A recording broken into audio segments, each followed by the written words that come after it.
বহুল আলোচিত হাসান জাহাঙ্গীর পরিচালিত কন্ট্রাক্ট ম্যারেজ সিনেমা ঘিরে বিতর্ক যেন থামছেই না। এই বিতর্কের মাঝেই আগামী ১৫ মে সিনেমাটি মুক্তি পেতে চলেছে। মুক্তির আগেই একের পর এক অভিযোগে আলোচনার কেন্দ্রে উঠে আসছে সিনেমাটি। সব মিলিয়ে কন্ট্রাক্ট ম্যারেজ এখন বিতর্কের কেন্দ্রবিন্দুতে। প্রশ্ন ও বিভ্রান্তিকর তথ্যের কারণে সিনেমাটি এখন আলোচনা ঘুরপাক খাচ্ছে। এরই মধ্যে নতুন করে এই বিতর্কে যুক্ত হয়েছেন জনপ্রিয় সঙ্গীতশিল্পী রবি চৌধুরী। তিনি বলেন, ১ ঘণ্টার নাটকের কথা বলে যদি সিনেমা বানানো হয় সেটিকে অবশ্যই অপরাধ বলতে হবে, কারণ নাটক ও সিনেমার পারিশ্রমিক এক নয়, এটা সবাই জানে। এই সঙ্গীতশিল্পী বলেন, মৌসুমী একজন ভালো মানুষ। আমার বিশ্বাস, যদি কোনো সঠিক চুক্তি বা অ্যাগ্রিমেন্ট থাকত তাহলে তিনি অস্বীকার করতেন না, এভাবে সিনেমাটির বিরুদ্ধে কথা বলতেন না।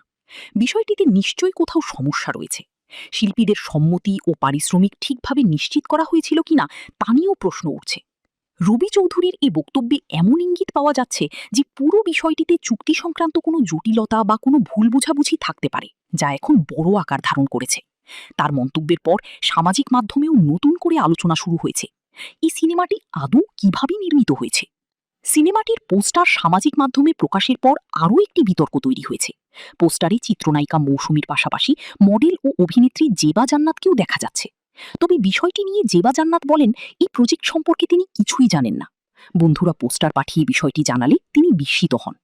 সিনেমাপ্রেমী দর্শকদের বিভ্রান্তি দূর করতেই তিনি স্পষ্ট বার্তা দিয়েছেন, এই সিনেমায় তার কোনো সম্পৃক্ততা নেই। নিজের ছবি পোস্টারে ব্যবহার করা নিয়ে ক্ষোভ প্রকাশ করে জেবা জান্নাত বলেন, দীর্ঘদিন ধরে নির্মাতা হাসান জাহাঙ্গীরের সঙ্গে তার কোনো কাজ নেই। তবে অতীতে একটি ধারাবাহিকে কাজ করেছিলেন, যার কিছু ফুটেজ অনুমতি ছাড়া ব্যবহার করা হয়ে থাকতে পারে বলে ধারণা করছেন তিনি। অভিনেত্রী বলেন, নাটকের ফুটেজ কিভাবে সিনেমায় ব্যবহার করা হয় এবং তা কিভাবে সেন্সর পায় তা আমার বোধগম্য নয়। এছাড়া কোনো ধরনের অনুমতি ছাড়াই পোস্টারে তার ছবি ব্যবহার করা হয়েছে বলেও অভিযোগ করেন জেবা জান্নাত। এই অভিনেত্রী বলেন, এই কাজের জন্য তাকে কোনো পারিশ্রমিকও দেওয়া হয়নি।